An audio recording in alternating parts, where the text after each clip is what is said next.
Good evening. My name is Salman Jilani, and I'm part of the UK MSA. I would like to begin tonight's event with the recitation of the Holy Quran, the first chapter, Surah Al-Fatiha, the opening. I will recite it, and then I will translate it. أعوذ بالله من الشيطان الرجيم بسم الله الرحمن الرحيم الحمد لله رب العالمين الرحمن الرحيم مالك يوم الدين إياك نعبد وإياك نستعين اهدنا الصراط المستقيم صراط الذين أنعمت عليهم غير المغضوب عليهم ولا الضالين آمين. And the chapter begins, Bismillah ar-Rahman ar-Rahim, in the name of Allah, the most beneficent, the most merciful. All praises and thanks to Allah, the Lord of the worlds, the most beneficent, the most merciful, the only owner of the day of judgment. You alone we worship, and in you alone we seek help. Guide us to the straight path, the path of those on whom you have bestowed your grace, and not those who have earned your anger, and those who have gone astray. Sadaqallahu al-Azim. And now I would like to invite Brother Hamza Quraishi, the president of the UK MSA, to come up. Thank you.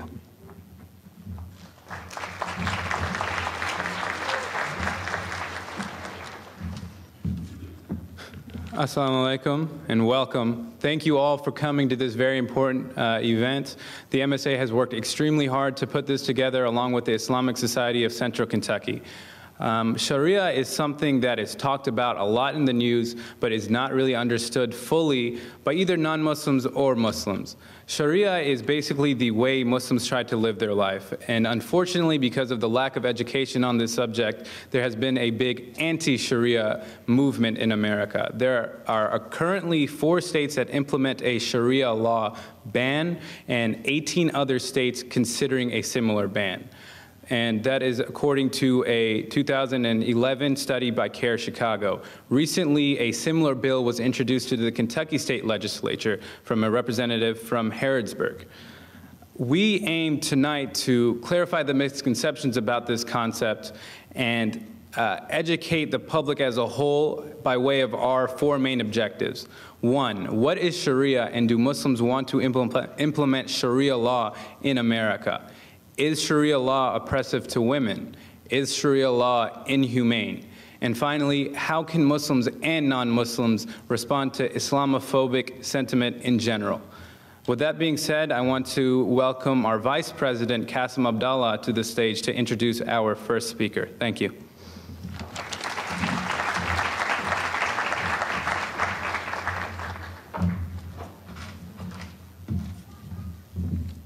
Assalamu alaikum and welcome. My name is Qasim Abdullah and I am the Vice President of the UK Muslim Student Association, and I would like to introduce our first speaker, Dr. Bagby. Dr. Bagby obtained his PhD from the University of Michigan in Near Eastern Studies in 1986 with specialty in Islamic law.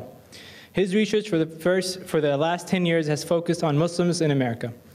In 2001, he published the results of the first comprehensive study of mosques in America entitled The Mosques in America, A National Portrait. And recently, in 2011, he published another work entitled The American Mosque. Dr. Bagby is currently a professor of Islamic studies here at UK. And not only is Dr. Bagby an accomplished professional, he is integral to the success of the MSA because of the support and help and guidance he gives us as our faculty advisor. And please help me welcome Dr. Bagby to the stage.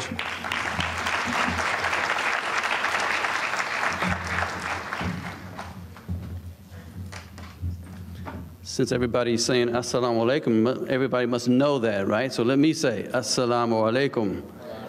May God's peace and blessings be upon you. And I begin in the name of God, the most compassionate, the merciful. And I send prayers and blessings on our beloved Prophet Muhammad. Peace and blessings be upon him. I welcome you. And I really thank the MSA. Boy, let's give a hand to the MSA for putting this together. Thank you. And such a wonderful crowd. I'm to speak just for a few minutes to give context to our main subject, which is Sharia law. But we're talking about, in a sense, the issue of Sharia in America. So who is the American Muslim community? And so in 25 words or less, I'm going to give you, a 100-year history, right? To give you a sense of what this American Muslim community is and what they're all about. Let me just start by saying that Islam is actually old here in America. Islam has been here since the very beginning. At least 10% of all Africans enslaved and brought to this country were Muslim, largely from the Senegambia area. And their legacy is actually felt very much. The banjo is from Senegambia. The blues is from Senegambia. Rice, the technology of rice cultivation, that's why they were brought here, by the way, because rice growers wanted people who knew the culture of cultivating rice. And I could keep on, that's a whole lecture by itself. So they were very much a part of the American story. By the third generation, though, they had converted. So by the third generation, the Islamic part of their identity disappears. And Islam disappears for a time. At the turn of the century, of course, now I have to think of now, see, I'm old, right? Turn of the century meant 1900s, not 2000, right? Not the millennium. So at the turn of the century, the 1900s, the 20th century, immigrants started coming here from the Muslim world.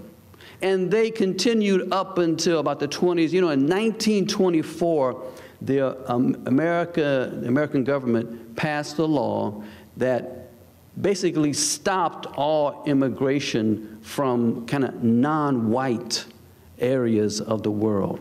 The doors of immigration were open to Eastern Europeans only. And so that immigration from the Muslim world basically stopped in mid-1920s. And again, by about the third generation of those immigrants that came over, Islam had been largely lost. People had assimilated, people had converted, and the effect of Islam was minimal. Now, what happens in the 60s is really tied to our story, because the doors of immigration were reopened in America in 1965. And also, the newly independent Muslim states started to send over students to study here, and they're still here, by the way. So the two things, immigration and also students, started coming in large numbers, starting in the 60s and then exponentially increasing every decade. The other thing that happened was that African Americans started converting to Islam, 50s, but definitely by the 60s in large numbers, and in the 70s in large numbers. African Americans were drawn to the emphasis in Islam on uplift of the individual, uplift of people, the moral and discipline that was ingrained in Islam, and also the social justice message of Islam. This appealed to a lot of African Americans, and they converted. And so Islam in America is unique, one, because we have immigration from all over the Muslim world. But the second is that in America, unlike European countries, unlike any other Western country, we have a large percentage of indigenous people, people who, are from the land who have converted. And so the numbers of Muslims really grows from the 60s. There were about 100 mosques in America in about 1960. When I counted the mosque in 1990, there was about 900. In 2000, I counted 1,200. In well, just this past 2010, I counted 2,100. So you can see the numbers of mosques, indication of the size of the community has grown greatly. About the 1980s, the Muslim community here in America slowly but decisively embraced the idea that they were going to be wholly Muslim and wholly American at the same time, that they would embrace that dual identity.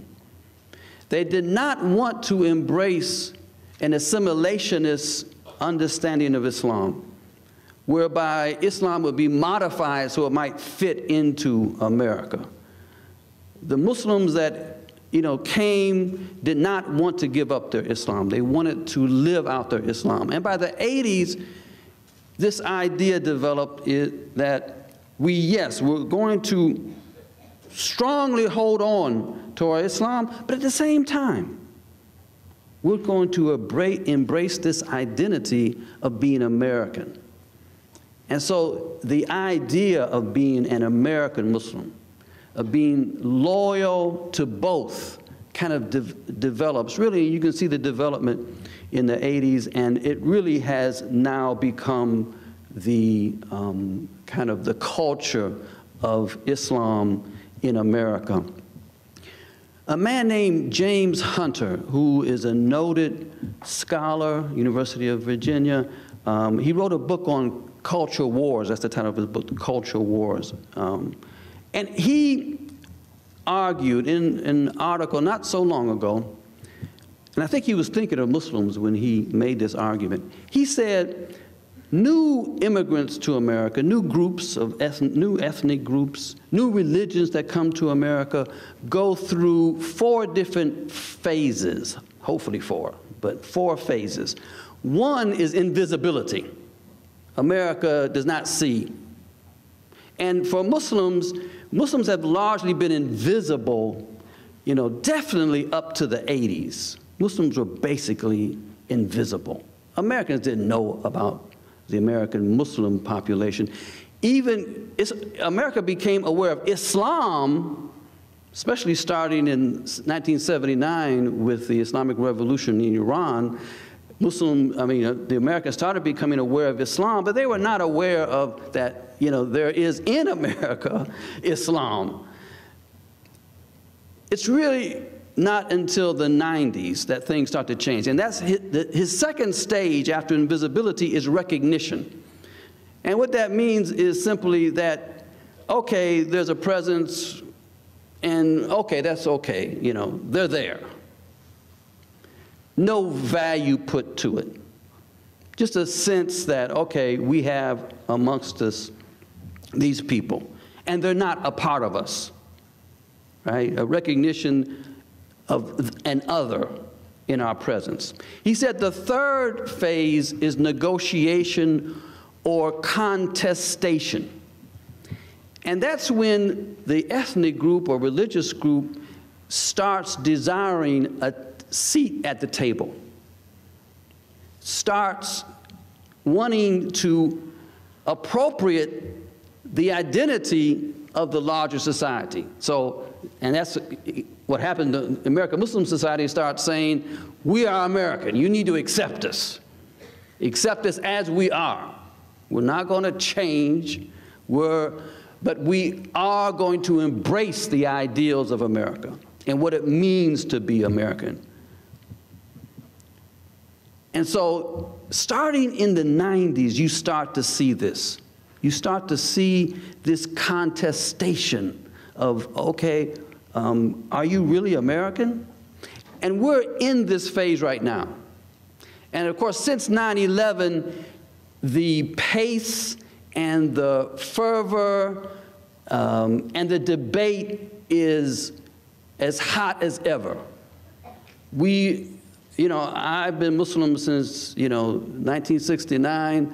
I've never seen in America such an atmosphere of hate directed at Muslims. Partly, again, because we were invisible.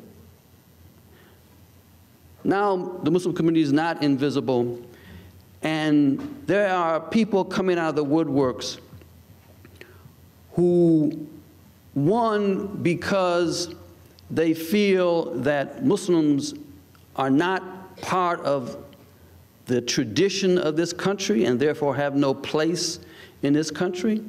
Some people don't feel that Muslims are the right color and therefore have no place in this country.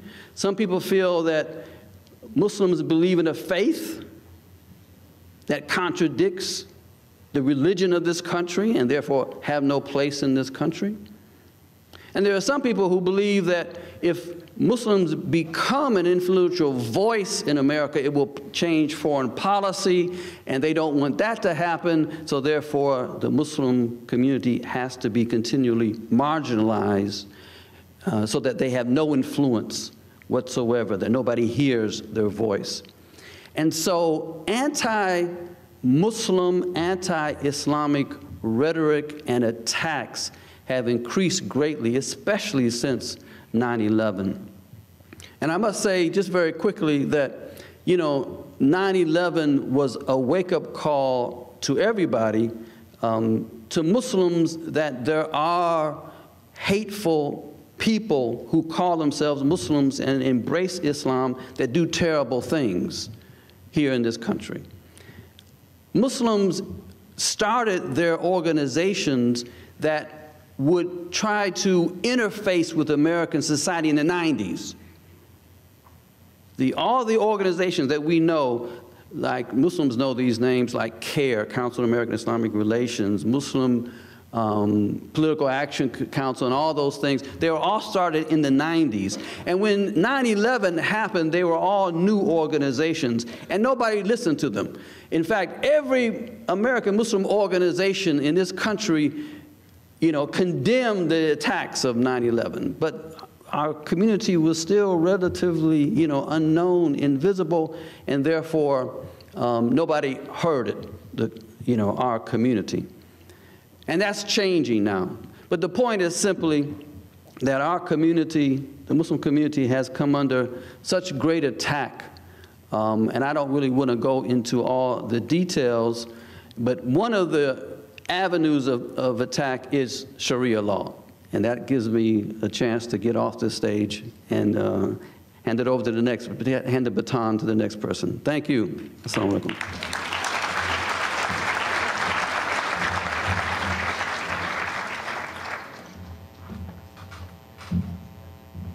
Assalamu alaikum, everyone. I'm Iman Qureshi, and I'm the ICK rep. I just had to thank Dr. Bagby for that, and I just had a couple of things to say before dinner.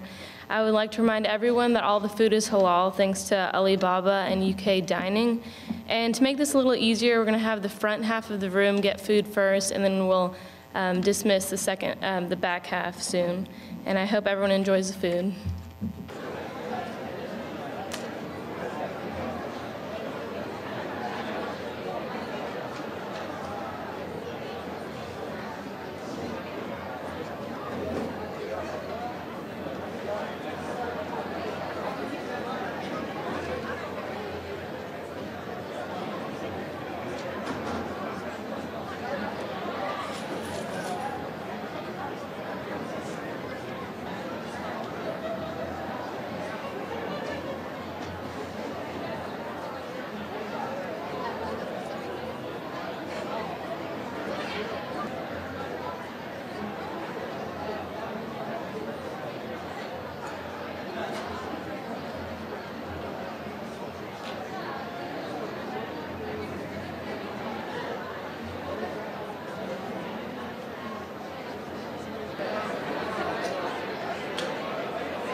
Student Association here at UK. How is everyone doing tonight? Good, alhamdulillah. I see a couple of nods. I see some concentration on your food, which is good. I'm glad you guys like the dinner. If you're wondering, and I'm sure you are, the UK MSA right now is doing fantastic, alhamdulillah, and it's almost entirely because of our next speaker, Shaykh Abdul Nasir Jangda. Let me talk about him a little bit before he comes up here. He was born and raised in Dallas, Texas. At the age of 10, he went to Karachi, Pakistan to memorize the Quran. There, he managed to commit the entire Quran to memory in less than 1 year. He completed a BA and MA in Arabic from Karachi University and also obtained a master's in Islamic studies from the University of Sindh. He taught Arabic at the University of Texas at Arlington from 2005 to 2007 and has served as an instructor and advisor to various Islamic schools. He is currently an instructor with the Bayana Institute and Kalam Institute, which both you guys could find online if you're interested. And he does all of this while traveling the country and being the incredibly awesome speaker that he is, mashallah. I'd like to remind you guys that we do have note cards in the middle of all of your tables. Please take advantage of this opportunity to ask any questions that you may have pertaining to Islam. You guys have a wonderful, credible source here who knows a lot about this topic. We'll be coming around midway throughout the talk, picking them up. So go ahead and start asking your questions on the note cards. Also, another favor, if you guys could give him your utmost attention, so to the point where he goes back to Dallas knowing that the University of Kentucky is the best that he's ever visited, which, guys, let's be honest, we're pretty great, right? So it won't be too hard. So with that, please give a warm welcome and a round of applause to Shaykh Abdul Nasir Jangda. Thank you. Assalamu alaikum.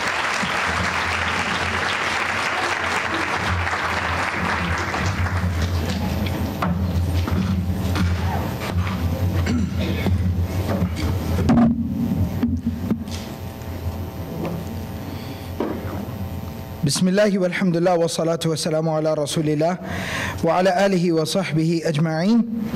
I begin by praising God Almighty and sending His peace and blessings upon His chosen and select messengers, ending with the finality of prophethood, Muhammad, peace and blessings be upon him. The topic today is Sharia.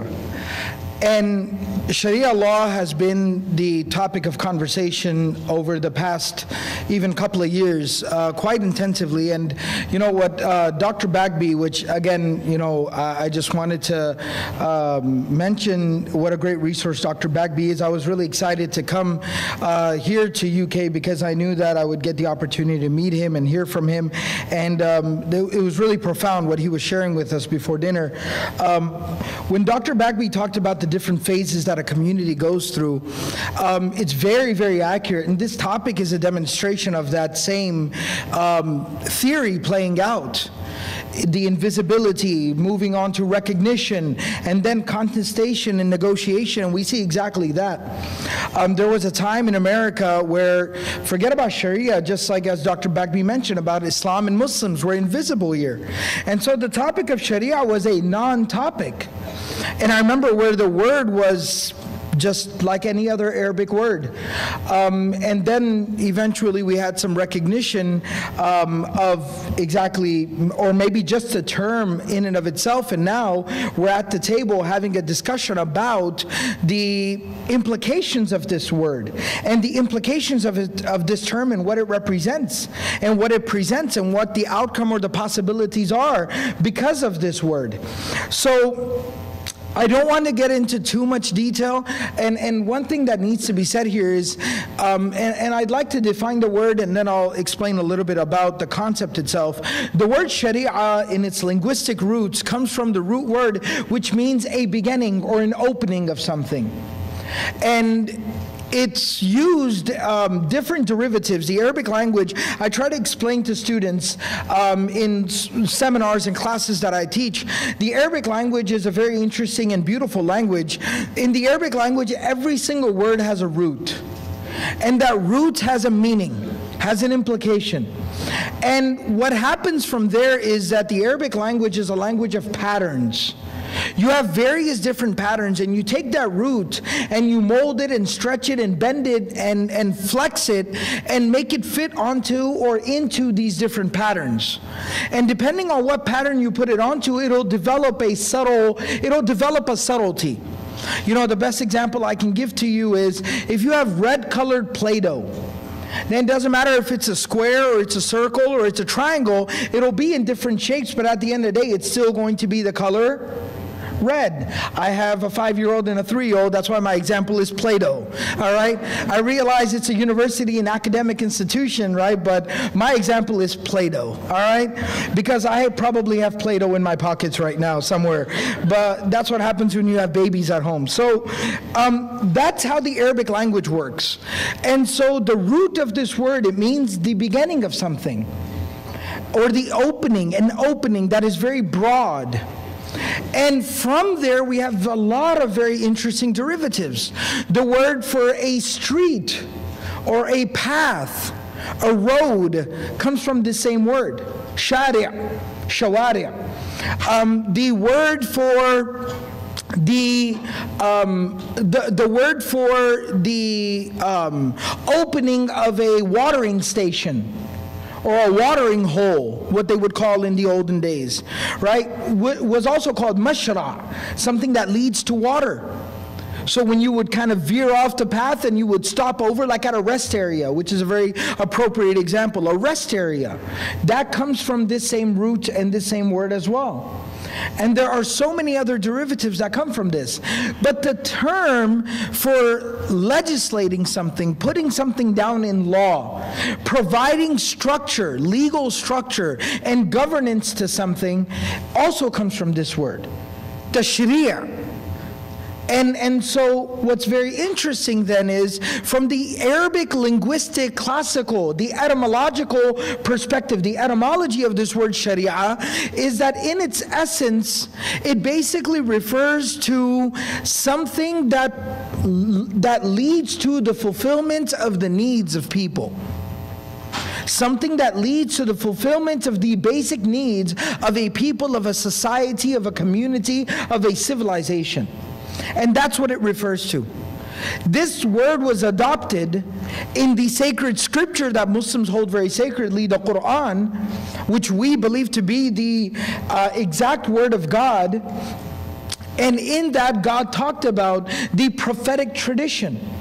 And realize that a lot of times as Muslims, when we talk about a prophetic tradition, as Muslims we have to be cautious and careful, or at least mindful of this. And for non-Muslims, it might interest them to know that the Quran, when we say the prophetic tradition, we're not only just talking about the Prophet Muhammad, but Allah subhanahu wa ta'ala, God Almighty, in the Quran, He says, شَرَعَ لَكُم مِّنَ الدِّينِ مَا وَصَّى بِهِ نُوحًا. That God has ordained, has put down a structure, has provided a system within which you can meet your needs and you can live a meaningful existence. The same type of structure that was provided to the Prophet Noah. شَرَعَ لَكُم مِّنَ الدِّينِ مَا وَصَّى بِهِ نُوحًا وَالَّذِي أَوْحَيْنَا إِلَيْكَ. And it is the same exact structure that we have divinely inspired to you. وَالَّذِي أَوْحَيْنَا إِلَيْكَ وَمَا وَصَّيْنَا بِهِ إِبْرَاهِيمَ وَمُوسَى وَعِيسَى. And it is the same exact type of structure, way of life, structure to one's existence that was granted to the Prophet Abraham, the Prophet Moses, and the Prophet Isa, peace and blessings be upon them. أَنْ أَقِيمُوا الدِّينَ وَلَا تَتَفَرَّقُوا فِيهِ. That you establish this way of life that God has ordained for you, and you do not differ and break away from one another. But so one of the points that I wanted to make here specifically is that it is our belief and perspective that every single prophet came with a Sharia.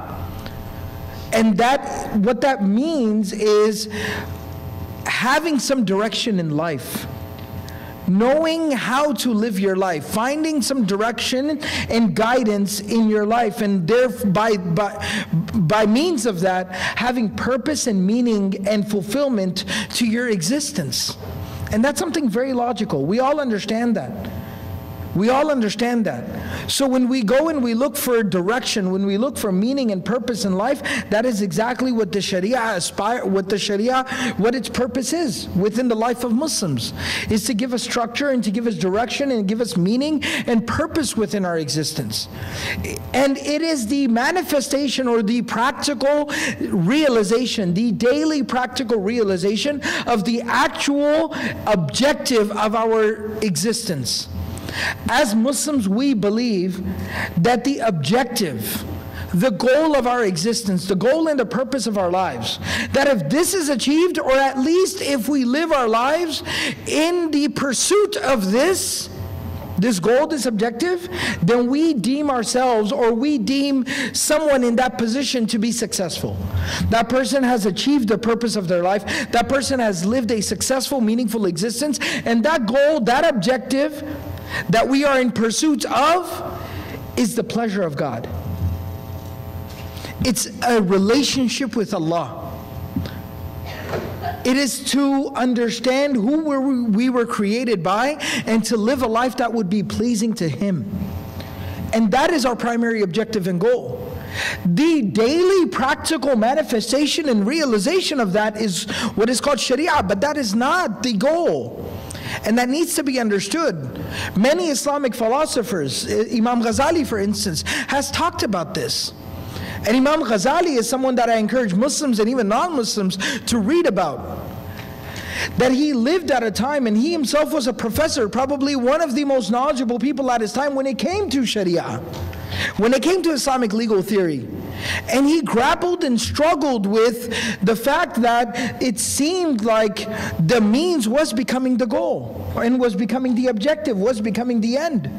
But it was a means to an end. And the end was this very powerful, life-altering, and this meaningful, conscious decision, the relationship with God that would guide one through one's life. And that guidance and that practical realization, manifestation would be Sharia. And that's what it refers to. So now to understand, after defining what the term is and what it means to us, even in the Islamic, from the Islamic perspective, then to explain maybe what are some of the moving parts and mechanisms within Sharia. So Sharia is a very interesting concept to us as Muslims, and I think it would also be a very intriguing study to non-Muslims as well, because Sharia is a combination of what we would call the naql and the aql. Sharia is a combination of divine or prophetic injunction combined with human intellect, social factors. It is a combination of those two things. That we have divine injunctions, we have prophetic instruction, and then that is formulated, and that is tempered, and then that is applied through observation and human intellect. And the result of that, the consequence of that, is what is called Sharia law. That is called Sharia. And by the way, Sharia law, I don't really quite understand the combination of the two terms. I understand why the MSA taught. I'm not criticizing the MSA, but I'm just saying that in English or in America or in popular discourse or in the media, the fact that these two words are combined together is really, it's irrational. It's almost somewhat redundant. Because law is a part of the Sharia, but not the entirety of it. And there is no such thing as Sharia law. There's no such thing as Sharia law. Not from a Muslim perspective, there's not. And so it's a combination of these two forces. Now, what does the Sharia encompass? What is included within the scope of Sharia? What does Sharia speak about or speak to? So Sharia, there are 5, I will talk about the objectives of Sharia in a second. That's a very popular discussion that I'll get to in just a second. But where does Sharia apply? I want to talk about the application of it, because I think that's where the misunderstanding is occurring. The application of Sharia has 5 places. 5 areas of life in which the Sharia would apply. Number 1 is what we call al-imaniyat or al-i'tiqadat, and that basically means beliefs. What an individual, what a person believes, the iman, the faith. And that is exactly what it says that it is, what a person chooses to believe. Does a person believe in one God? As Muslims, we believe in one God. We believe there are prophets of God. We believe there are angels. We believe that there were sacred scriptures that were sent down by God. We believe in an afterlife. We believe in death. We believe in life after death. And we believe in dealing with the consequences of our choices in this life, in that life after death. And that is our belief system. And that is the first and foremost application or applied area of Sharia. The second area where Sharia applies is worship. Al-ibadat. And by extension, the Muslim concept of worship, a lot of what we could call purification, cleanliness, and that's got another area where it kind of overlaps into as well. But worship, how a person worships, what, you know, where they worship, how they worship, who they worship, prayer basically. And the different manifestations of that worship, whether it is you see a Muslim in a corner praying, facing towards the direction of Mecca and they're praying, or whether a Muslim is fasting for 30 days in the month of Ramadan, or whether a Muslim is undertaking a journey halfway across the world to go and visit the sacred house of God, make the pilgrimage, go to the city of Mecca and perform the rites of the pilgrimage, the Hajj over there. This is worship. And Sharia addresses the area of worship, and it applies within worship. The third area of one's life where Islam speaks to, and that is a realization or a manifestation of the Sharia, would be mu'amalat, business dealings, interactions, transactions. When officially dealing with one another, monetarily, financially dealing with each other. Sharia speaks to that. And how does it end up speaking to that? And this is where it starts to become a little bit more it gets to the point, to the root of the matter, or maybe the cause of the confusion. There are two things. Number one, it does provide technicalities. It does have certain do's and don'ts that some folks might not like. For instance, it talks about how usury and interest, which is actually one and the same from the Islamic perspective. The Muslim tradition does not separate these two terms from one another. And this country did not separate those two terms from one another until a lot later on. But usury or interest, which is the one and the same for us, is something that Islam prohibits us from engaging in, from actively taking a part in. Because it sees these as advantageous to those people who already are prospering. And these are tools. It sees, Islam basically provides a perspective that these are financial tools to exploit those who are already struggling in any given society, in any given economic system. So that could be a place of contention now. However, at the same time, we also have instruction on how to realize this within our, everyday lives. This is not the first time throughout Muslim history that Muslims have been a minority. This is not the first time. So all of this has been hashed out and has been covered and has been discussed.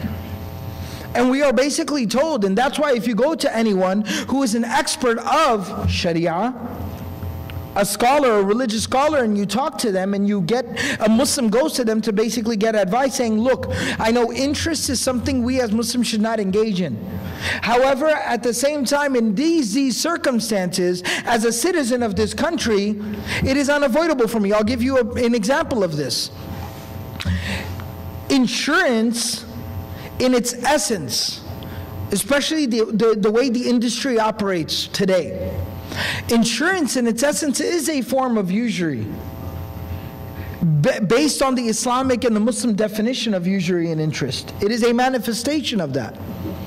And for that simple reason, in its essence, insurance is something that would not be permissible for a Muslim. So it's something that a Muslim would not actively, willingly engage in. But if someone was to come to a qualified Islamic scholar, a person of knowledge, and say, I am a citizen of the United States of America. In order for me to drive a car, I have to have liability insurance on my vehicle. I have to have insurance, otherwise I'm legally not allowed to drive. The instruction to that individual in that situation would be, you sign up and you get insurance. If it leads to unavoidable harm, for instance, again, in this country, You know, the cost of medical attention is very, very, it's crippling. Healthcare is crippling, the cost of it. And so if someone was to inquire that, well, again, as a citizen of this country, as a member of this society, the way that the health industry operates, I would not be able to live my life and just foot the bill every single time I had a medical expense. So what do I do in that situation? So the instruction to that person would be, sign up for health insurance. And so, yes, in financial dealings, Islam has rules and regulations. But they take into consideration the social context and the conditions within which a person lives.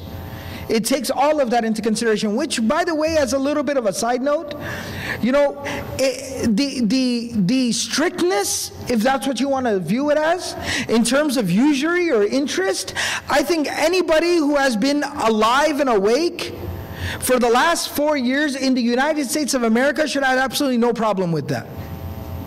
We've seen exactly what happened here in this country. And how terrible the consequences of that have been, how crippling it has been, and how probably for the rest of our lives we're going to be living out the consequences of those choices that were made. And so it shouldn't be a surprise. The fact that I explained what I explained about the insurance industry. I mean, if there's anybody in here in this room that sells insurance for a living, I apologize. But it is an industry that, I'm not speaking to the individuals who maybe work in that industry, but it is an industry that operates based off of the premise of preying and feeding on people. And so you have to be able to recognize and identify some of these factors. Nevertheless, there's a second area within how Islam and Sharia applies and manifests itself within financial dealings, and that is in terms of the ethics. The ethics of it, morality and ethics. And that is a big part of it, that Islam, there is no concept within, from a Muslim's perspective, of business being business. Business is business. Business is cutthroat. You do what you got to do. Looking out for number one, trying to get ahead. What other type of cliche or figure of speech you can think of? That from an Islamic perspective, that is not okay for us. And I wanted to share with you, people talk about Sharia, let's talk about some of the manifestations of Sharia and how that will apply in our current day. You know, right now as we speak, again, we are witnessing, even this generation has had the misfortune of witnessing war and the consequences of war. We see in Syria, there are tens of thousands of those citizens. I am shocked sometimes.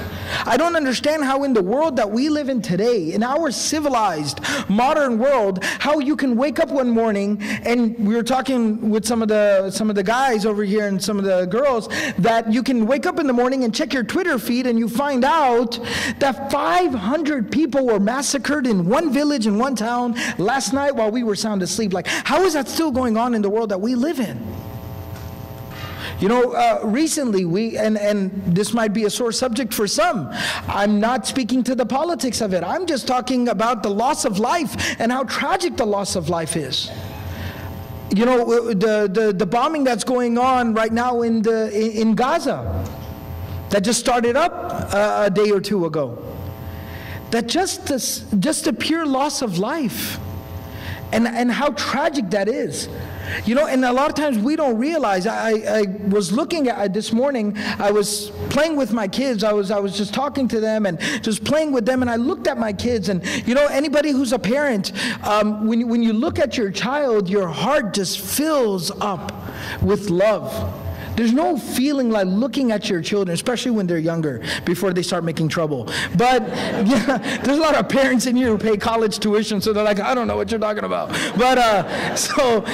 But when they're 3 and they're 5, they're great to look at, right? So, and they say the most ridiculously cute stuff, right? So I'm just sitting there looking at my children, talking to them, listening to their sweet, beautiful voices. My heart is just filled with love, and I'm sitting there, but at the same time thinking, there's a child as innocent and as beautiful as this child is to me, there's a child somewhere in this world right now, whether it be in Gaza, whether it be in Syria, whether it be in Burma, there's a child somewhere right now who is being killed, who's being bombed, whose dead, burned, charred body is being lifted up and carried by that child's own father or mother.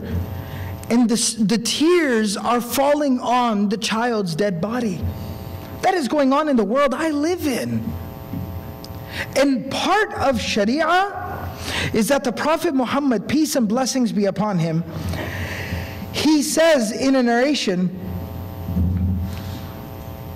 Naha Rasulullah, one of his companions, Imran bin Hussein, radiallahu anhu, may Allah be pleased with him, this is one of his students and his companions, he says that the Prophet and the Messenger of God, peace and blessings be upon him, he forbade us from selling weapons at a time of war. نهى رسول الله صلى الله عليه وسلم عن بيع السلاح في الفتن.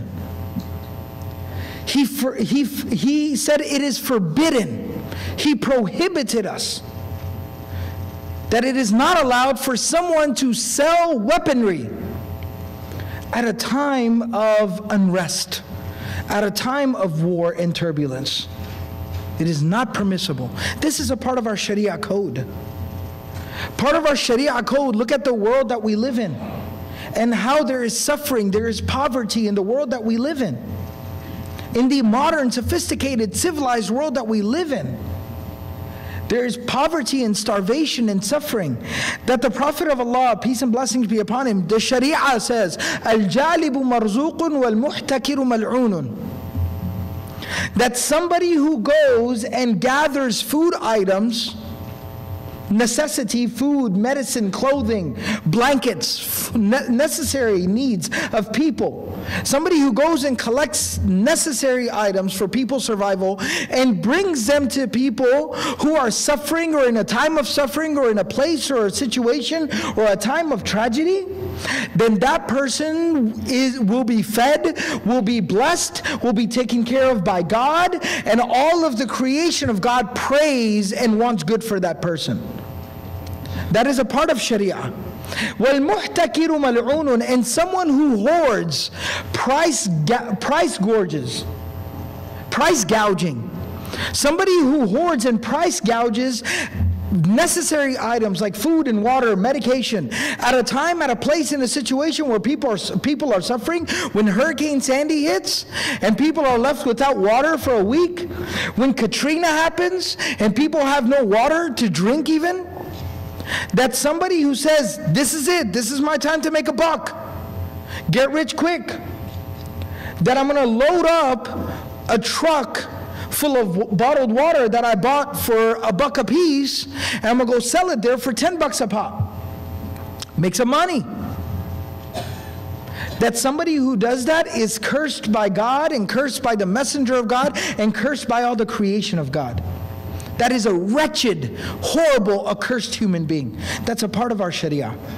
That's something we believe in and that we hold firm to. And these are values that admittedly even maybe Muslims are not fully aware of. But this is exactly why we need to educate ourselves and we need to learn. The fourth place, and I'm going to kind of move this along quickly, the fourth place that Sharia manifests or it is applied to is within one's personal life, private personal affairs. That means my home, my family, my marriage, how I raise my kids, the choices I make, what I choose to eat, what I choose not to eat, what I choose to drink, what I choose not to drink, which is basically my business and nobody else's business. We were raised with the value of minding your own business. And that's really what it boils down to. So what somebody does in their own personal time, in their free time, what they like to eat or drink, what they prefer to watch or not watch on the television, that is a manifestation of Sharia, and Islam provides us guidance in regards to that. That's why we don't drink alcohol, we don't eat pork. That's why those who choose to follow another dietary restriction where meat needs to be processed or cut in a certain fashion or a certain way. That's why maybe there are some things that I don't like to watch, or I don't like to observe, or I don't choose to listen to. But then those are personal choices. And then the fifth and the final manifestation of the Sharia is in one's mannerisms. Character, conduct, manners. What we call akhlaq. How you walk and how you talk. How you treat people.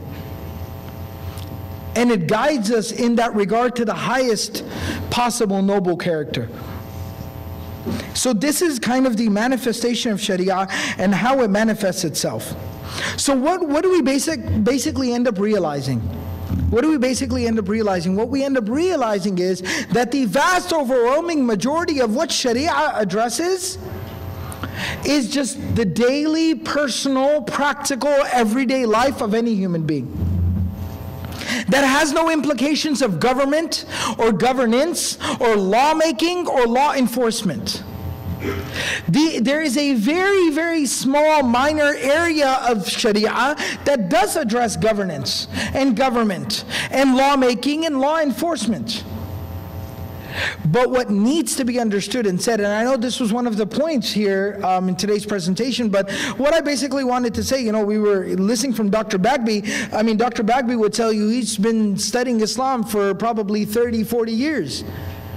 And he can imagine somebody studying a science, a discipline, a code of law for 30 years. I went overseas. I studied actually overseas for 10 years. And I continue to study for the last 10 years. And in 20 years, I mean, I'm just still exploring. I'm still learning. So obviously I won't be able to comprehensively touch on and explain everything, in this presentation, in this session, but I did want to touch on some key ideas and concepts to help dispel some of the misunderstandings. Now, there was a question in there about some of the governance. There are two points that I will make when we do talk about the governmental aspect of Sharia. There are two things I will talk about. The law part of Sharia, there are two things I'll say. Number one, it is not part of the Muslim tradition. It is not prescribed within the Quran. It is not found within the prophetic tradition of the Prophet Muhammad, peace and blessings be upon him, that Muslims as a minority, existing as a minority, were ever instructed, were ever told to become a force of rebellion within their society as a minority, and to try to overthrow an established government in place and replace the legal system under which they live as a minority, to replace that system with an Islamic or a Sharia system. There is no precedent, no evidence establishing that fact. That for a minority that this is a goal. For a majority, yes, it is recommended that you try to implement Islam and Islam's code and Islam's solutions to your problems as much as possible, and I'm not going to shy away from that fact. But as a minority, because if the question is Islam in America, and that's the other clarification that I try to make as much as possible. Well, I was born and raised here in America. I live in America. I raise a family in America. This is the social context I'm familiar with. And so when I'm addressing Islam, I'm addressing it in terms of how it applies here. That in terms of the Muslims in America, there is no religious obligation based on precedent or evidence. And those are the two things our religion is based upon. There is no religious obligation to try to establish a Sharia system in America. There's no such thing. And anyone who claims otherwise needs to be asked for one of two things: evidence or precedent. And if they were to study the religion itself, they would actually find the contrary. Makkan Sira. Makkan Sira. As-Sira al-Makkiyah, Makkan Sira, which basically means the Prophet Muhammad, peace and blessings be upon him, the period of his prophethood in the city of Mecca is something that Muslims and non-Muslims alike need to study. Need to study. One of the tragedies of our time, even in the Muslim community, I was talking with a group of Muslim educators this past week.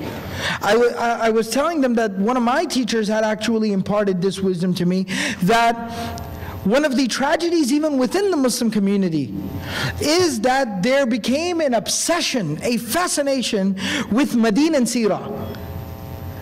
The prophethood, the era of the Prophet in the city of Medina, before studying, without studying, the prophethood in the city of Mecca, the Meccan era of prophethood. That is a problem, because you do not have a complete picture in front of you. That the Meccan era is clear proof. You know, in the Meccan era, there was never a promise. Read the Quran, study Meccan revelation, and you'll find that there was never a promise that there would be a majority community that would be established, as in the case of Medina. That promise was not made during the era of Mecca. As far as the Muslims was concerned, this was life. Not just a minority, but an oppressed minority. An oppressed minority. Muslims went, at the time of the Prophet, were deputed by him, so it was sanctioned and approved, and they were instructed by him to go and establish a minority community in East Africa, in Abyssinia. And they lived there as a minority under Christian rule. And never once were they given the instruction. Was it a part of their mandate to overthrow the government or to try to force their way or enforce a Sharia code within the society that they lived in? That was never a part of their mandate. Never, never, ever was. And so we realize from this, point number one being that this is not a mandate of the Muslim community in America is to establish a Sharia code. That's not a part of our mandate. That's when that conversation that I had earlier about the goal and the objective, it comes back into play. That the goal and the objective is still very alive for us, and Sharia is still very alive for us, because it still governs me and how I walk and how I talk, how I raise my kids, how I'm raising and taking care of my family, how I conduct business, the ethics and the morality in terms of conducting business. It still governs, and how I worship. It still governs all of that. So Sharia is alive and well, but when it comes to the legal aspect of it, it is not a part of our mandate here as a minority community to actually establish and enforce this code of law upon the majority that we live amongst. That's point number one. The second point is there are questions and concerns about some of the specifics in the penal code in Sharia that seem inhumane or unjust or unfair. There are certain questions folks have. And usually the point of that, very honestly, I'm going to be very straightforward with you, a lot of the questions that come about women's rights and things like that, that's just due to a lack of education. It's just a lack of study, very honestly, of the actual sources. So I recommend you actually study the sources. But usually the focal point of this conversation is, the specific punishments that are to be given, in the case of intentional premeditated murder, or in the case of armed robbery, or in the case of adultery that is witnessed and established. One thing that needs to be understood, there are very severe punishments that are mentioned for this. But number one, there's a few things. Number one, it is very, very nuanced. Is a lot more nuanced than you've been told. And again, open and read the books, and you'll find this to be as plain as day. It is a lot more nuanced. There are certain preconditions. There are certain things that have to be pre-existing. Number one, it must be a Muslim majority place that actually enforces across the board an Islamic code of ethics and law, the Sharia. Number two, that even what is taken into consideration, that what is the overall condition of that society? Is immorality rampant in that society? For instance, a lot of times people talk about, they want to cut off people's hands who steal.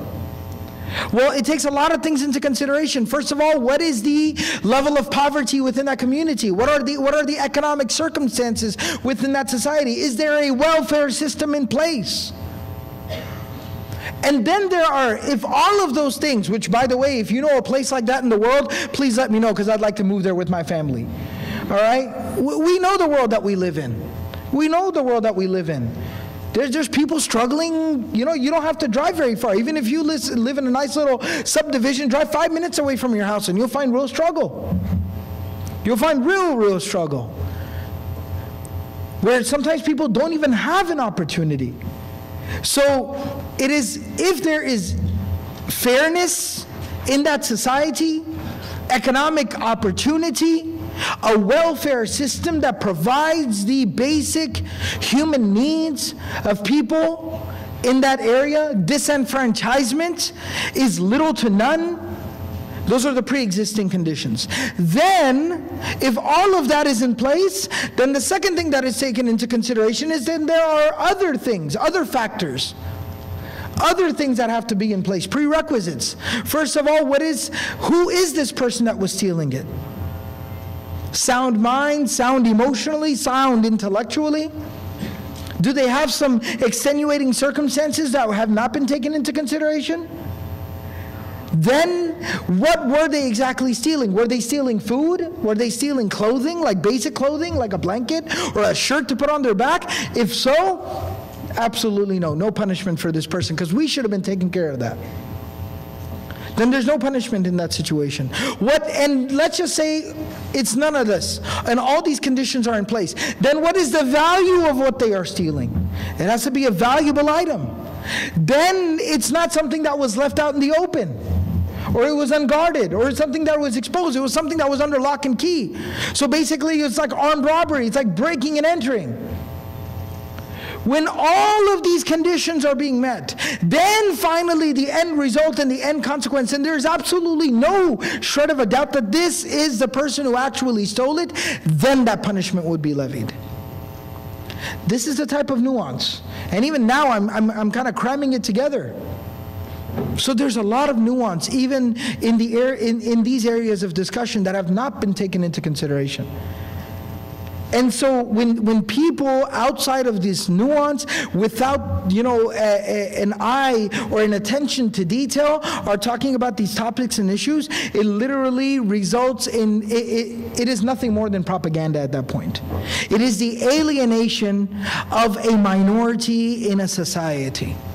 What the factors or what the motives are of alienating a minority, there are different ones, there are different factors, and for some of them, honestly speaking, at some point, sometimes it is just illogical, irrational. I personally cannot wrap my head around it, but this is an intentional alienating of a minority.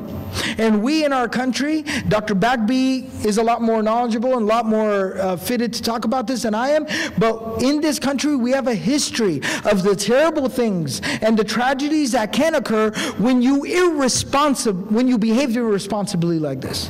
When you alienate a minority, what can oftentimes be the consequence of that? It is very scary. It is very scary. And it is, the things that occur as a consequence of that are things that we would not even think were possible. We would not think that we were humanly capable and possible of doing this, but it has occurred.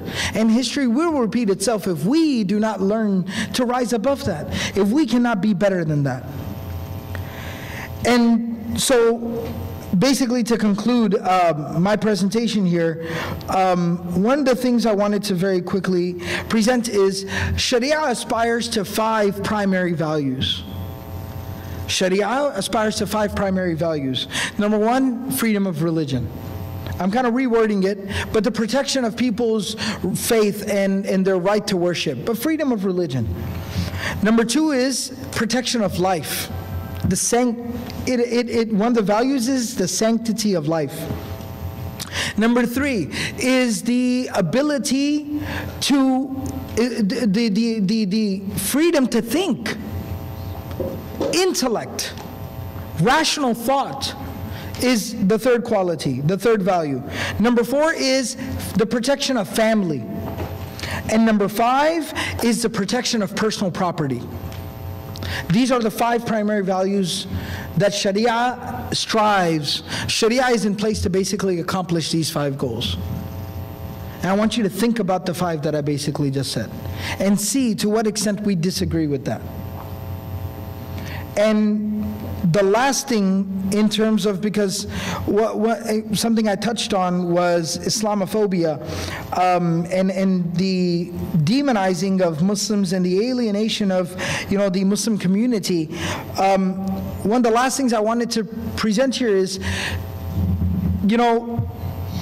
it's, in today's world,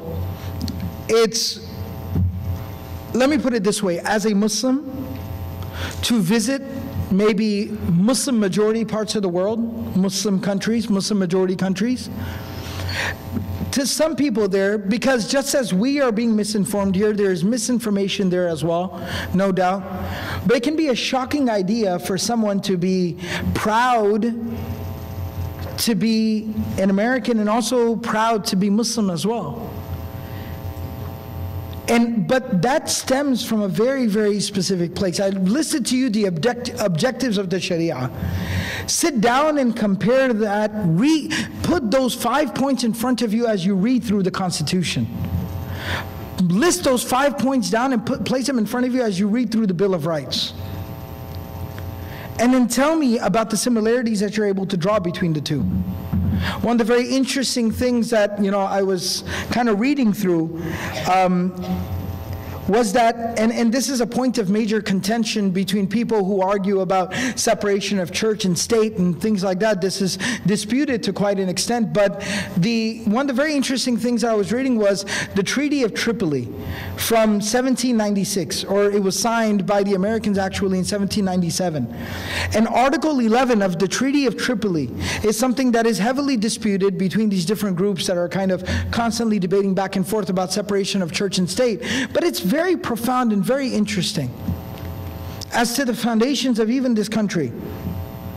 As the government of the United States of America is not in any sense founded on the Christian religion, as it has in itself no character of enmity against the laws, religion, or tranquility of Muslims, and as the said states never have entered into any war or act of hostility against any Muhammadan nation, any Muslim nation, it is declared by the parties that no pretext arising from religious opinions shall ever produce an interruption of the harmony existing between the two countries.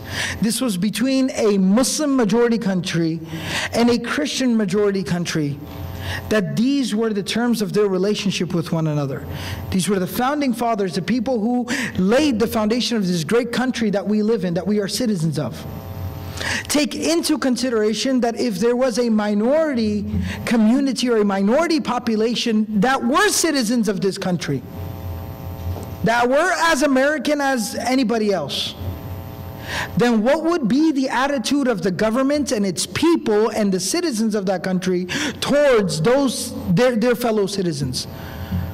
In their vision, according to, and their foundation on which this country is founded and based upon, what would they have said about the treatment of a religious minority who were citizens of this country?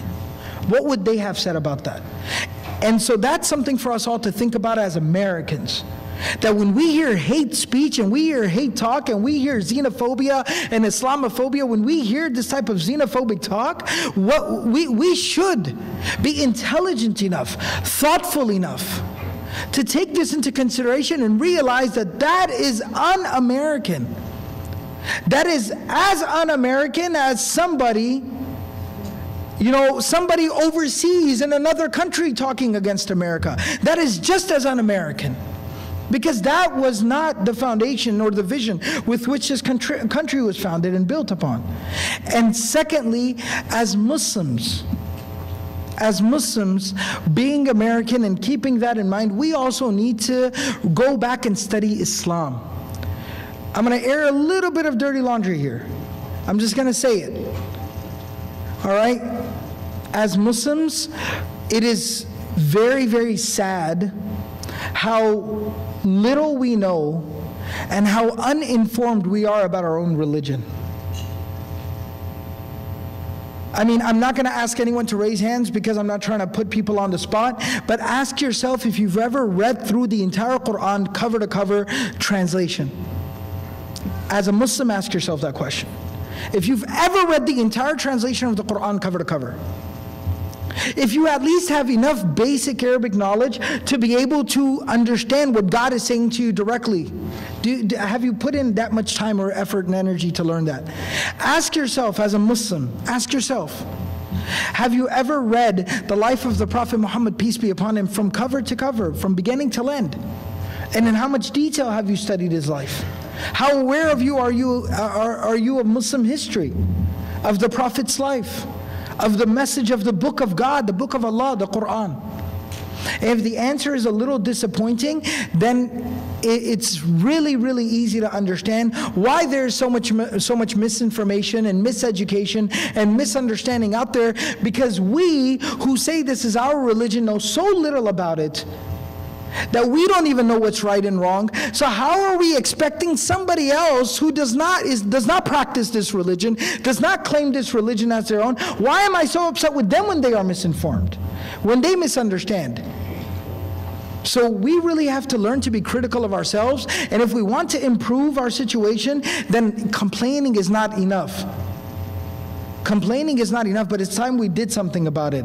Alhamdulillah, last weekend, one of our prominent leaders in the Muslim community in America, Imam Zaid Shakir, I was with him last weekend. We were having dinner together, and he always says this thing. He says, he always tells Muslims, he says, Muslims, don't get angry.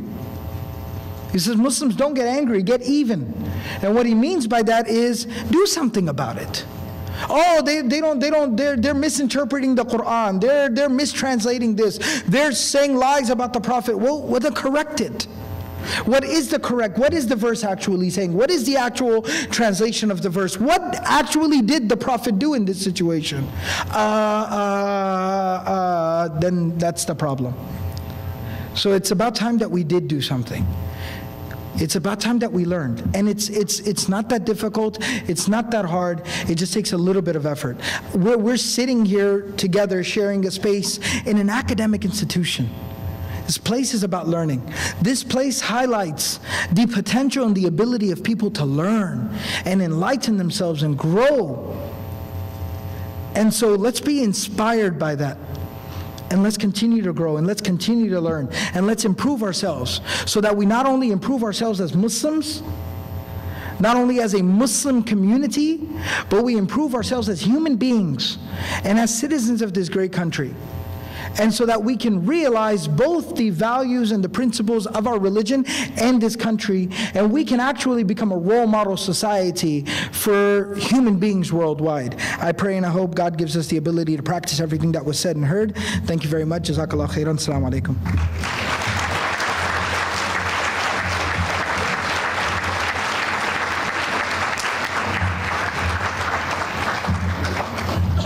Assalamu alaikum again. I would just like to thank Shaykh Abdul Nasir Jangda for that amazing speech. Now it's time for our question and answer session. We've gathered all the flashcards off the tables, but we have 2 microphones on either side of the room where you can come up and personally ask your question if you'd like to. To make that a little less complicated, if we could just have single file lines, and then we'll get to everyone's question. So now I'd like to invite our treasurer, Samir Nasser, Shaykh Abdul Nasir Jangda, and Dr. Bagby to the stage to get the questions started. Thank you.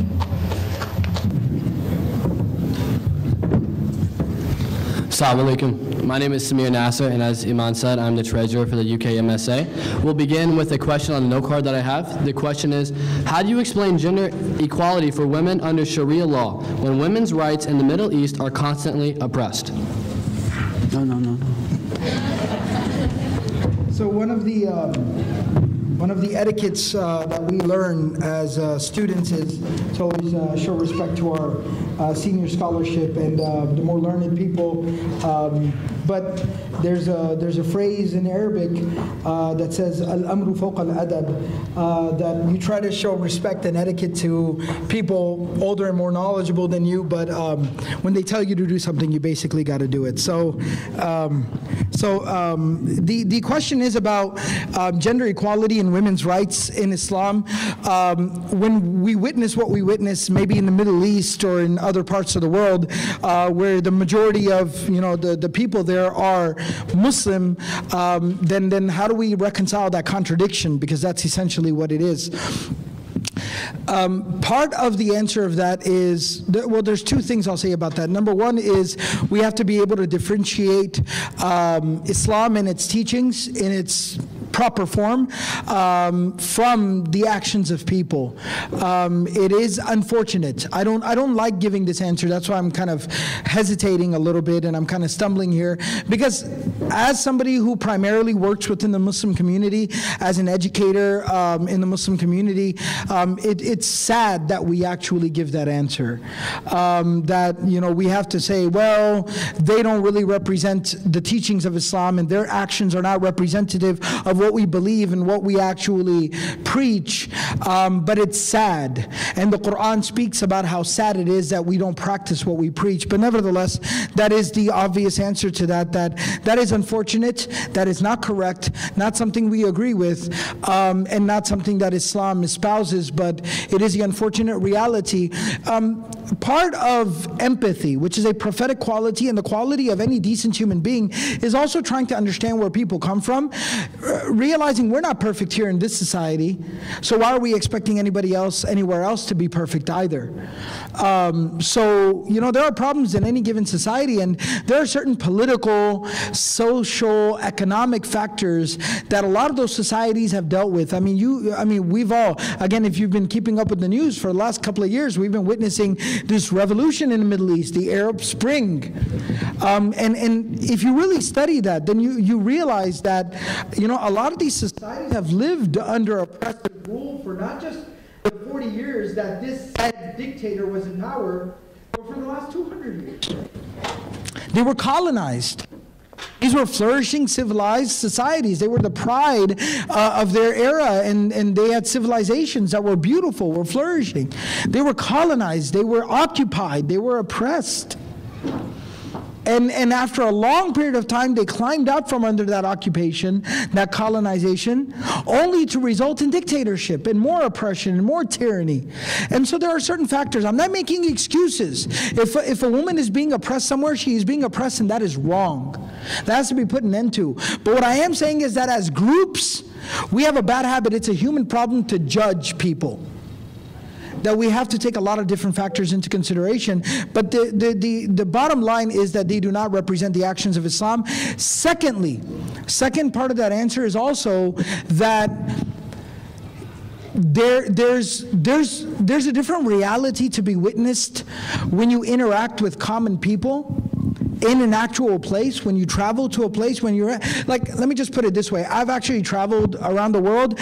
You would be shocked. It is bizarre how people perceive America and American people. Like, you would be shocked at the assumptions people have about us. Like, just bizarre. Like you'd want to slap them and say, where'd you get that from? That's ridiculous. Like, seriously? That's what you think? Like, yeah. Like, let me put it this way. Everybody in the Middle East thinks all of America is like the Jersey Shore, all right? Pretty much, all right? They think all of America is like the Jersey Shore. A lot of people didn't laugh. That means you haven't seen the Jersey Shore. Thank God Almighty, all right? It is a blessing of God that you have not seen the Jersey Shore. But everybody thinks that America's like a big old Jersey Shore, unfortunately, which that'd be terrible. That'd be the worst place on earth, right?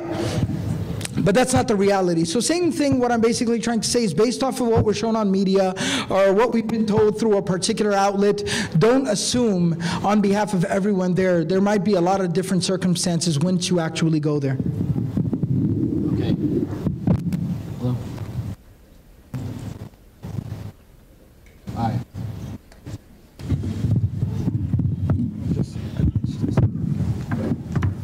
Okay, shukran, Sheikh. Okay, so the second and third question I'm going to combine. The first one is, I want to know the place for homosexuals in Islam. The second one is, there have been over 4,000 executions of gays and lesbians in Iran since the revolution in 1979. Does this comply with Sharia? How about the many executions in other Sharia states, such as Saudi Arabia, where there were over 300 executions last year? I guess I can't get out of this one. The Islamic teaching And when we say Islamic teaching, we're talking about the two main sources, the text of Quran and the reports, the traditions of Muhammad. May God's peace and blessings be upon him. These two sources make clear that homosexuality is not allowed in Islam. It is not considered a natural way of life. It is considered a sin, and it is the sin of Lot, the sin of Sodom and Gomorrah, a society that was punished because of their embrace of homosexuality. So that's the basic teaching. In classical Islamic law, so in other words, the understanding of Islamic law in classical times, and what I mean by classical times is basically Islamic civilization from the time of Muhammad, peace and blessing be upon him, up until kind of the modern era, that homosexuals who were caught in the act, and of course, Shaykh Abdul Nasir didn't go into all of the details, but to be punished for adultery or for homosexuality, you have to be caught in the act by 4 witnesses. So 4 witnesses have to actually witness the act. But the punishment for some scholars, not consensus, all scholars agree, was execution. Now, maybe people in Iran, they follow that. I don't know. In fact, I didn't know that. I didn't know that myself. But I mean, this is an issue, an ongoing issue that Muslims have in Muslim majority countries, is how they deal with these questions. And Shaykh Abdul Nasir said Sharia is aql also. Humans have to apply their understanding with the context in which, the historical context they live in, and to ultimately decide how to apply it. And the other aspect is people as a society have to do that. So society has to decide, well, how is it that we're going to implement the law? Because the law has to be implemented as society, not as an individual. No individual can say, I caught you, and therefore I'm going to punish you. There's no such a thing. It has to be as a society, as a system of justice. Sharia does not call upon the justice of one person, the judge, somebody being the judge and jury of any act. No, it has to be as a society. So the society has to decide, okay, what are the rules we're going to follow? So every era and every country really has to decide, let's look at Sharia, let's understand how we want to apply it. Maybe in Iran they've decided this is how we're going to apply it. And that's the decision. Other countries do other things. But of course, that has nothing to do with us in America, because we have no authority to do any of that. There are, as Shaykh Abdul Nasir made clear, questions of punishment or anything like that cannot be applied when Muslims have no authority in the land. So, I mean, those questions are mute for us, other than the fact that as Muslims, we oppose homosexuality. All right, thank you. Hamza has a question over there. Somebody, please ask.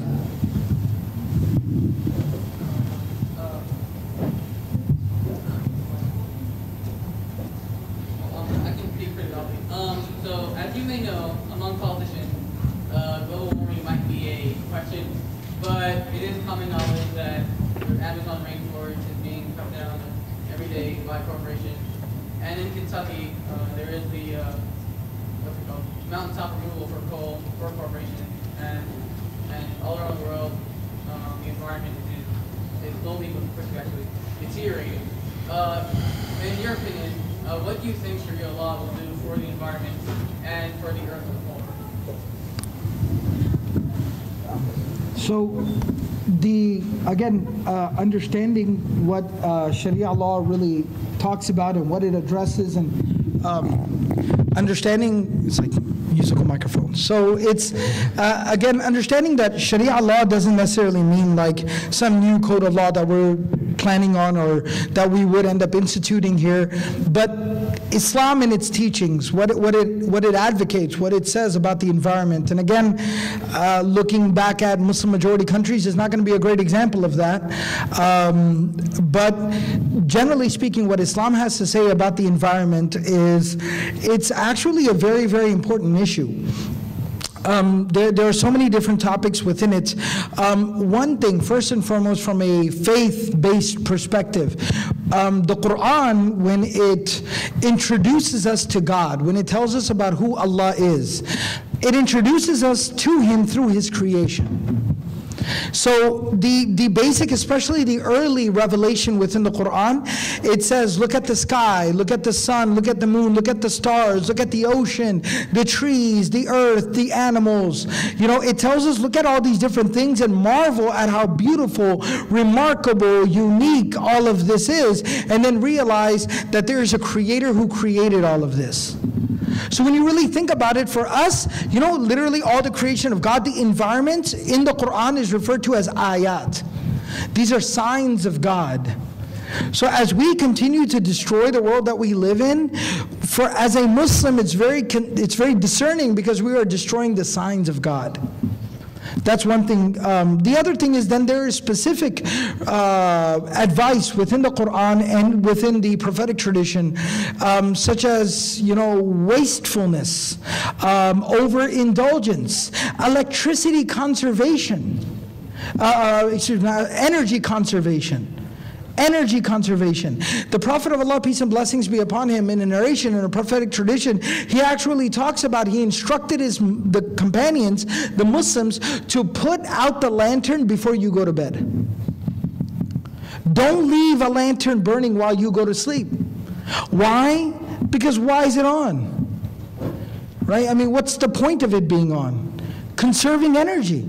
Don't unnecessarily, you're going to leave the lantern on, you're burning, you know, oil, or you're burning kerosene, or you're burning fuel all night long. 6 hours, 8 hours, you didn't need to. The Prophet Muhammad, peace and blessings be upon him, talked about going to sleep, praying the Isha prayer, the night prayer, once it officially becomes dark outside, and not socializing unnecessarily after that. It's like one of the ethics that he told us. Think about what's one of the wisdoms in that, so that you're not wasting energy. Like, everybody go to sleep now, right? Turn off the lights, let's go to sleep. So I mean, just think about that. And then there are so many other specifics when it comes to, you know, preserving the environment, taking care of energy, harming unnecessarily plant life, trees. The Prophet Muhammad, peace be upon him, would be very upset with people when they would harm plant life. Even animal rights were an issue. Now I'd be like, aren't y'all like the people that be like cutting like animals and stuff? No, it's a very holistic philosophy. It's a very holistic philosophy where we do consume animals, but not without need, necessity. The prophetic practice, and Muslims need to kind of hear this, the prophetic practice was to eat meat probably once every couple of weeks. And even well-to-do Muslims in the early few generations said eating meat more than once a week was excessive. Go and visit a meat, like a meat processing plant. It is the scariest place on earth. Saw ain't got nothing on like a meat processing plant. It is scary, it is terrifying, it is barbaric, it is disgusting. It is disgusting. And so that's overindulgence. That's over consuming. So all these different ethics and morals are in place that address those issues. Thank you, Sheikh. We have another open question. Hello. My name is Admin Husik. I'm a junior here at the university. And first, I'd like to thank you guys for coming to speak. And I've got one question for Dr. Bagby and the other for our guest speaker. The first one for Dr. Bagby. speaking on the first two steps of a culture being integrated into a society, would you prefer the invisibility of Islam in the U.S. over the attrition and negative recognition it has undergone over the past decade? So do you think that, so pretty much would you prefer the first step where the Islam in the United States is invisible, would you prefer that to the negative recognition and perception that it currently has? Well, it's like somebody growing up. You have to go through those teenage years, right? But you grow up and you become mature.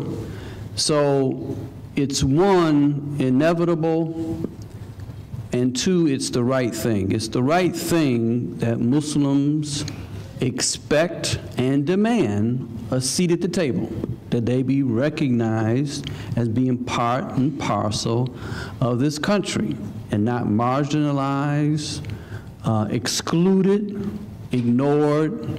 So yes, the answer, a simple answer is invisibility is not desirable. Being accepted as a full member of this society, having a place at the table is desirable. All right, thank you. And the second question for our guest speaker.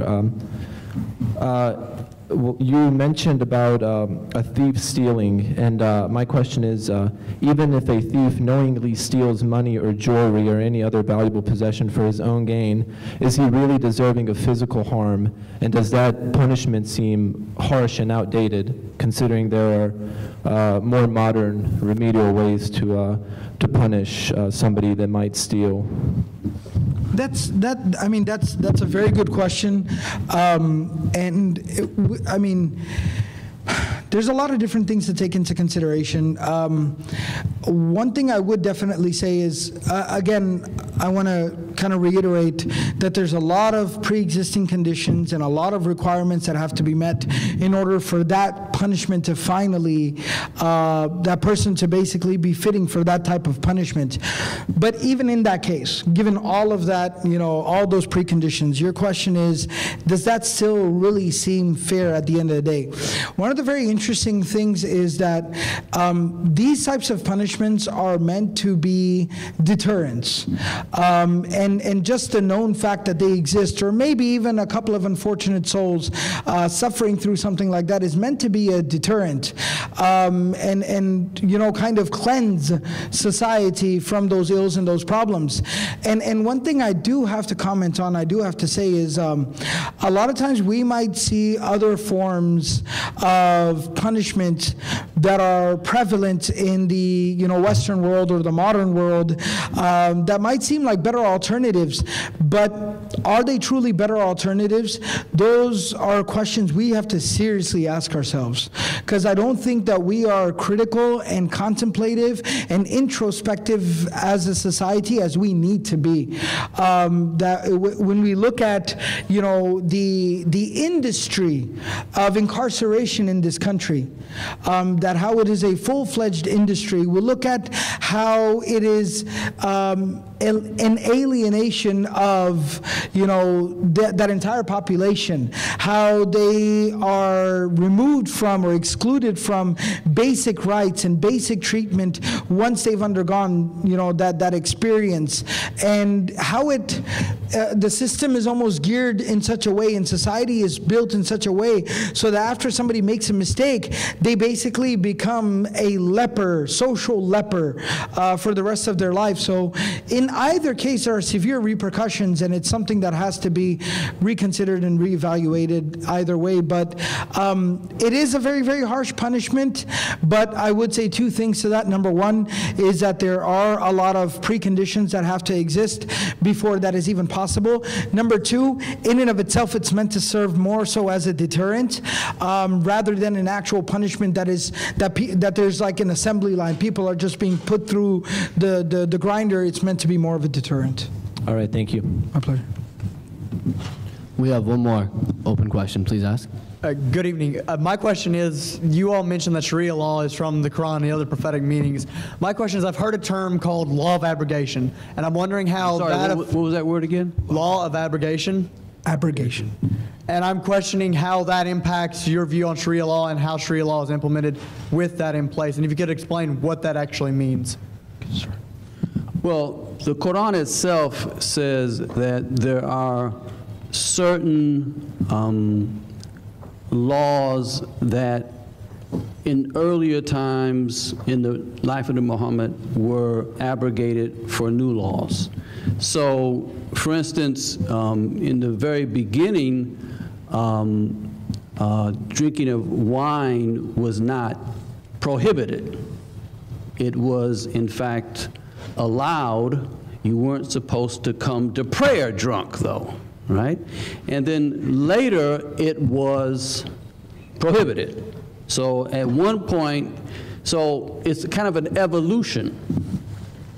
But the first, in a sense, rule is abrogated, and the later rule is there. And the jurists and scholars of Islam have discussed this at no end.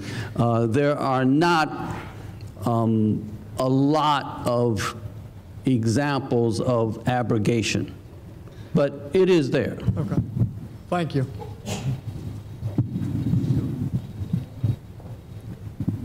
Actually, I have written the notes, but I just want to bring up my question here, okay? Okay. I just want to first a yes or no answer. I think, are you trying to bring the blasphemy law to the United States? Because think back of just months ago or 2 months ago, the Muhammad movie, which caused rioting and killing all over the world. And I see Muslims holding those posters saying, behead all those who insult Muhammad. Okay, this is my first question. Are you trying to bring the blasphemy law to the United States? Like what they did in Pakistan or Saudi, okay? My second question is, I go and read the hadith and I watched the movie trailer. I found that, well, the movie is a stupid one, but it's not a low quality. But the main purpose of the movie is trying to portray Muhammad as a womanizer, as a looter, or as a warlord, okay? But when I read the hadith, I indeed find some of the facts about Muhammad very disturbing, okay? It's from Sahih Bukhari. And I can name the index. Let's say, well, some children are here, but let's say the Prophet used to go around and have sex relations with all of his wives in one night, and he had 9 wives in that time. Okay, is this a womanizer? You hear a womanizer? This is from your sources. This is from Sahih Bukhari, and the index is 5068. This is just one example. I have many other examples. Okay. Okay. So the answer to the first question about the blasphemy laws, I mean, as far as I'm concerned, no. That's not a goal. That's not an objective. No. As far as the facts that you're finding confusing, there are 2 things I'll tell you. Number 1, I would recommend that you read. You have to understand that a legal text or a reference source is very different than a biography. It's different. Sahih Bukhari is a hadith source and a reference. What that means is it's a reference for legal materials and legal analysis. Without proper training and understanding and background, you won't even understand what you're reading, what the context of it is. You won't know any of that. What I do recommend, if you want to know about the Prophet Muhammad, is you read a biography. I know the Sirah, right? It's called the Sirah, right. And read a biography written by a non-Muslim. If it bothers you, read a biography written by a non-Muslim, but read a Sirah. Read your sources. That's more trusted. Right? Well, good for you. All right. So, but either way, read a Sirah rather than a hadith book, because they're 2 different elements. And then to specifically address the narration that you mentioned, and I'm personally going to apologize to you because of that narration. Why? That is a mistranslation. Okay, but I found it online, and I found several edits. Right, and that's part of the problem. See, and this is why I kind of challenged the Muslim folks that are here in the audience toward the end of my presentation. you know, we have a problem, and part of that problem is we're not educated, we're not well read, and we have not contributed to the Islamic resources that are out there. One of my ongoing projects and efforts that I'm involved in, there are 2 projects I'm involved in. Number one, I'm going through the entire Quran, chapter by chapter, not just translating it, but providing an in-depth English explanation to it, so that is there in proper English, translated by somebody who understands the Arabic and the English language. I'm also going through documenting the seerah, the biography of the Prophet Muhammad. And so that narration, the Arabic of it is, كان رسول الله صلى الله عليه وسلم يطوف على أهل بيته في ليل. That the Prophet of Allah, peace and blessings be upon him, used to go and visit all of his family members in one night.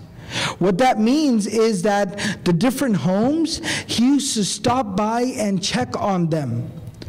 If you read the Arabic, I mean, if you study Arabic, and I'm not saying this as a Muslim, I'm saying this as somebody who learned and studied Arabic academically, objectively.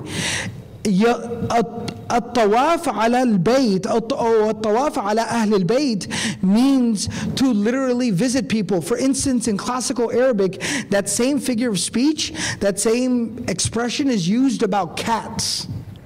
Cats are called tawafina ala al-buyuti wa tawafat. That cats, they kind of wander about the neighborhood. You know, like there's our neighbor's cat is like all the time in my backyard, and so my girls, they freak out every single time the cat comes. So you know how cats just kind of roam around the neighborhood? So what is said about that is that's an expression in the Arabic language when you just kind of casually take a stroll.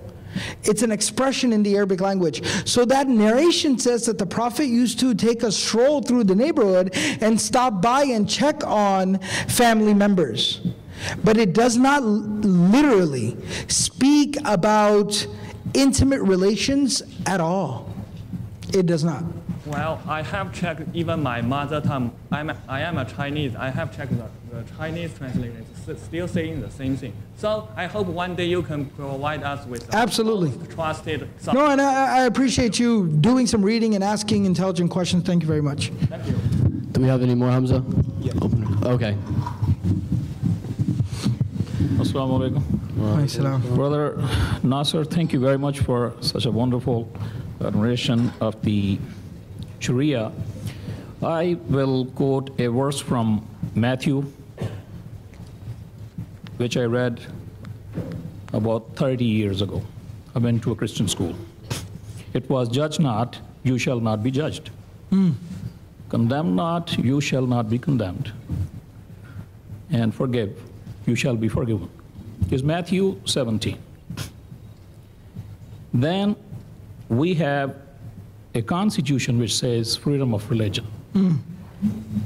On one hand, there's a Bible. I studied it for 17 years. And there was a point I knew about Bible more than a Christian. I went to a Catholic school for 10 years. So on one hand, there's a verse of Bible which I believe is real Bible, judge not. And on the other hand, there's the Constitution of the United States of America, and I have been citizen for 17 years. They are both violated and ignored when it comes to a minority religion in this country. We are being judged, and there's no freedom of speech. What is your take on that? I mean, my personal take on that as an American, before, you know, just even from an American perspective, or as a human being, I find that appalling. I find that unfortunate, and I don't think it's correct. I don't think it's right. I probably would ask Dr. Bagby to maybe talk about the history of, you know, this issue and discrimination, and there have been other minorities. I mean, and it's... I would like to add, sorry to interrupt, when it comes to a racial profiling for another colored person, I am a colored too, we have a freedom of speech, we have racial profiling and everything.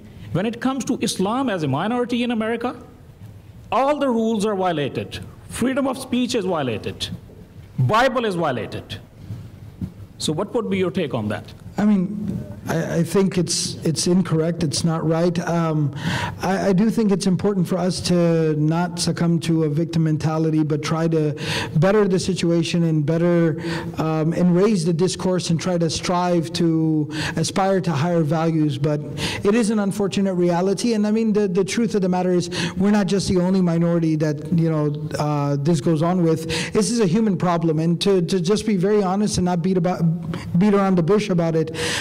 In majority Muslim countries, there's persecution of minorities, racial, ethnic, or even religious minorities. There's great prejudice against them in all parts of the world. So this seems to be a human problem, and we hope that through education, through enlightenment, through spirituality, we can rise above this type of human problem, and we can actually rise to what we were meant to be. It's hard to imagine somebody who abuses somebody in their family in the name of Sharia.